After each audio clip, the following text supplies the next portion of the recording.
بسم الله الرحمن الرحيم الحمد لله رب العالمين الرحمن الرحيم مالك يوم الدين إياك نعبد وإياك نستعين اهدنا الصراط المستقيم صراط الذين وآله وصحبه وسلم رب اشرح لي صدري ويسر لي أمري واحلل عقدة من لساني يفقهوا قولي السلام عليكم ورحمة الله وبركاته and welcome to the or in the masjid. I hope that this can be more of a discussion and less of a lecture. Alaikum salam wa rahmatullahi wa barakatuh to each and every one of you that are commenting right now as well, and those in your homes, wherever you may be. I hope that you all find yourself in a safe place right now. So, first off, would be just to thank the the platform and the MSA Union, MSA Alumni, Brother Anwar Chetam, for actually brainstorming this idea, for keeping us busy every single night, like clockwork, engaged in learning and speaking and understanding, and actually also being able to appreciate the efforts being put in by people our age and a bit older into community building, as well as into applying what they studied at university into the real world, and coming up with topics that are something that we can actually digest and benefit from in such a platform. So this evening's one would be the topic regarding the manifestation of Fardh Kifayah in throughout the history of South African Islam or Muslims in South Africa with me, because it's first of all related to the theme that the MSA Union has undertaken to discuss or to explore for the next 2 years. And I'll get a bit into that just now. But first off, just to introduce the fact that I actually am a student at Wits University currently, and pursuing an LLB. And of course, how the legal fraternity or how legal thought can assist us in bringing justice to our society. And so I find myself pursuing that field of study, although much of my time is spent at tables or at thickers or with the elders, learning much about our history as people and trying to read as much as I can on this particular topic, that is our illustrious history as Muslims in this country, because Islam in this country is quite new. It's only 300 odd years old, and it had come in chains, it had come on ships, and it had come by people, brought here by people whose names were taken away from them.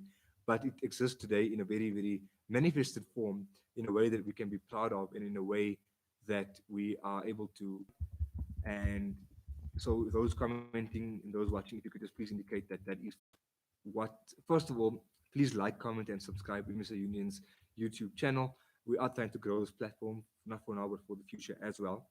And come to us through the deen and through the fiqh of Islam, the legal thinking around Islam. And it goes to say that we as Muslims exist in a community, that each and every man and woman who confesses or professes the kalima la ilaha illallah Muhammad Rasulullah community, or a jama'ah of Muslims, a jama'at of Muslimin, it's almost a social contract. And we learn this as well in politics at university, that a social contract us from the spread of the COVID-19 virus. So existing in a community and existing communally is something that all Muslims have been doing since the very beginning, since the time of the Nabi Muhammad sallallahu alaihi wasallam and companions, and since they live together as a community. And it binds us in a reciprocal set of responsibilities and rights, and with that duties as two or three people in the community to fulfill these ideas or these furud or these fard, in order for the community to have been successfully, in the eyes of Allah at least, having fulfilled their duties. So some common examples of the Fardh Kifaya are itikaf. So during the residing in the masjid for the last 10 days of Ramadan, observing the itikaf, which means that they do not leave the precincts of the masjid wherever we do live. So the point of this lecture will be to go through some aspects of our history as a community, and come back at the end to live together, and looking at new ways of fulfilling this, using the means at our disposal. So I think first would be felt it was a nice country to live, or that there would be greener pastures for them. But actually, they were forced to come to South Africa, or what was known as the Cape Colony, because the Dutch East India Company felt that nation under their rule, however, still needing to expand at the Cape and establish this halfway refreshment station. The Dutch East India Company, the very people that were brought here by force, were brought here from lands far away, but they were people that confessed or professed the kalima la ilaha illallah Muhammad by their own vocation. It was all pretty much a forced thing. So what happened was that the Dutch East India Company also had trade relations with people in the Far East and had taken over there pretty much because of sellouts, so to speak, in terms of sultanates in Indonesian sultanate, allowing Muslims to have been brought from there to here at the time. Apparently, the screen is blank. Can anyone listening or commenting currently please confirm the screen is in fact blank and that there is no visual? If that is true, then we will stop this live and begin another one with a better visual in a few minutes. So if you could please confirm that, anyone that is listening. The screen is not blank according to Rashid Adams. Okay, so I suppose we'll continue then as we had done, um, if that's fine. Malaysia and disloyalty by certain of their members and had given into what was a colonial project in the area. It allowed for Muslims to have been brought here, but not just Muslims for slavery purposes, but Muslims of political inclination, Muslims of spiritual inclination, Muslims who were essentially noisemakers. And you and I, as Muslims, whether directly or indirectly in this country, descend from such a legacy of people that were essentially people that stood up for justice as the Quran calls us to. And they had enough, essentially, and the Dutch East India Company thought that it would be sufficiently spread to the city center where slaves were kept. But that changed over time, and slaves eventually ran away from the city center, from where the current Cape Town City Bowl is, to either of that of the slave master or names of the Bible. So that's why you find many Muslims having surnames such as Jacobs, Davids, Abrams, Matthews, because these are names in the Bible, and other people were given names based on the month that they were sold into slavery. And so you get January, February, March, April, and October, for example, by the British to come work for what was really very, very little more than slavery. And Islam then came with that group of people as well as today. And so Islam and its history became vibrant and different as the years went on, and was no longer a homogeneous group, but a group of Muslims from different parts of the country and of the world. So we'll start off with the idea of the Fardh Kifayah and how something that is very pertinent to the Muslim's life. But um, the need to establish Salah came first with the need to establish a masjid or a place for Muslims to pray. And the Awam Masjid that currently sits in Dorp Street in Bukab in the Cape as Waqaf or as perpetual property for the benefit of Muslims. And the property deeds exist in her name, and that they must look up to God to make them free when they die, by Imam Muddin. So we understand that slavery was a time that Muslims were kept in bondage, performed. It was essentially something that would happen in the basement, right? But as things improved in the Cape and under the British occupation of the Cape, um, and after the abolishment of slavery as well, and the making of religious freedom possible in 1804, this masjid then became the center of life in the Cape between 1804 and 1850, where much of Islamic life had been galvanized. So when I say Islamic life, I mean the performing of Jumu'ah, the performing of having gatherings of dhikr, the performing of Salatul Janaza, the Malay, Dutch, Arabic, Khoi phrases as well, and speaking this language before even the Dutch spoke this language. And it must be noted that the very first Islamic manuscripts, the very first Qurans and textbooks that were written in South Africa were written by Muslims who were uh, of Indonesian origin and of slave origin, but they wrote it in the Afrikaans language using Arabic letters. So for food and on dressing and on the culture at the Cape at the time, and that these people themselves um, fulfilled the duties that they were brought to the Cape to do, would be working in the kitchens of the Dutch, cooking and preparing meals for them. And that is why you find a lot of the foods that we know to be sort of farm food or Afrikaans food to be actually largely attributed to the slaves, and a lot of the spices that are used also to be attributed to this community.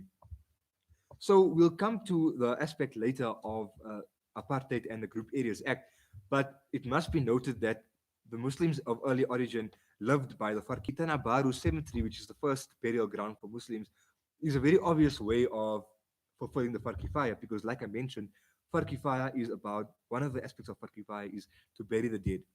Um, Now, many people in the early days would refer to a janaza as a kifayat, or they would say, nee, ons gaan nog kifayat toe. Ons gaan nou kifayat, na die kifayat van so and so, om vir hulle te begrawe. We're going to go bury the so and so. And the occasion of the kifayat will take place at the home. So, or Fardh Kifayah. The Tanah Baru cemetery was opened in 1796 on the foothills of Signal Hill, and it was closed in 1883. So the plague was spreading in the Cape, and authorities felt that the Muslim cemetery should be closed because burying people too close to the homes would be a health risk to them, to those living in the homes. But Muslims persisted and said that no, our burial system does not allow homes in our masajid, and we need to carry our dead to the burial places. Of course, refusing to use horse and cart and later vehicles. So the Muslims of old persisted that they needed to be burying their dead nearby their homes and carrying their dead to their final resting places. And this led to court battles between Abdul Burns and the colony at the time, whereby many representations were made to the colony and to authorities at the time that indeed they wanted to leave the cemetery open. But over a few years of strife and fighting and arguing, unfortunately, this cemetery was was closed in 1886. So what you'll find interesting to note is that in 1886, uh, after the official law came on 15th of January that the cemetery was to be closed, the community felt woke up. They felt that they would pursue an act of defiance. So the act of defiance was that on 3,000 Muslims gathered on the 17th of January 1886 to bury a young boy who had passed away, and they buried this boy in defiance of the law. And police had come and shut this entire thing down after he had been buried. So what does this tell you and I? That Muslims gathered for the Fardh Kifayah to bury somebody in a burial ground, and they refused to allow for their burial ground to be taken away from them, and they protested by burying a new person in the ground despite 2 days of the law having come into action. What this tells you and I is that for for all of our history, Muslims have been at the forefront of taking very seriously actions that were mitigated by the state unto us as a people, and they did something about it. So that should tell you and I to be quite similar in our dealings as well. So another aspect of Farkif, to beseech Allah subhanahu wa ta'ala for our salvation in the dunya and in the akhirah, to remove the brides from the wedding party to their homes and giving the brides advice. This would be the female hujjaj, or the woman du'as. Even though Hajj has commercialized to a large extent, and that we have now the board called SAUC, South African Hajj and Umrah Commission, that was established in 1995 to formalize the way that Hujjaj are able to apply and then go for Hajj as we do today. So the idea is that we do not lose this tradition of revering our Hujjaj, because in our communities we then have people to turn to remind us of the journey of Hajj, to remind us of Allah, to remind us of Ibrahim alayhi salam, who indeed performed this Hajj himself, and later on Nabi Muhammad sallallahu alaihi wasallam, to formalize the Hajj as a pillar of Islam. Walk from place to place, carrying the news of a death or a wedding or any occasion at the masjid, something common to our people, no matter where we live, no matter how we live, and no matter what our origins are culturally or ethnically, because ultimately Muslims are people that love not our business, or it is of their personal nature.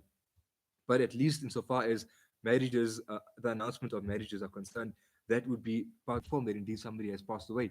So again, a legacy that we borrow from the people of old is to keep informed. Today we use WhatsApp. The janaza notices, the um, watch the people that pass away and ensure that they are taken to the cemeteries. Um, and I I find today that it's done in a very sophisticated manner. It has, in fact, always been done in a sophisticated manner. Just that people lived closer together before and were able to do things from their homes or walking around. Um, so what we had back then is a Kifayat clubs. Today we have the burial societies that exist in various community.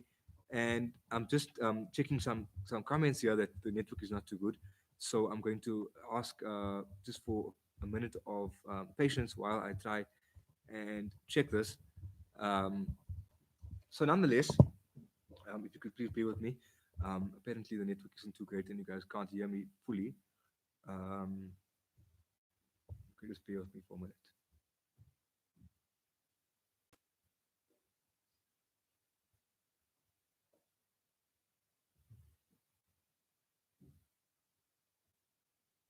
Of you, please do not run away.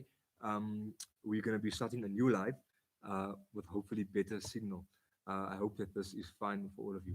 I'll be back with you shortly.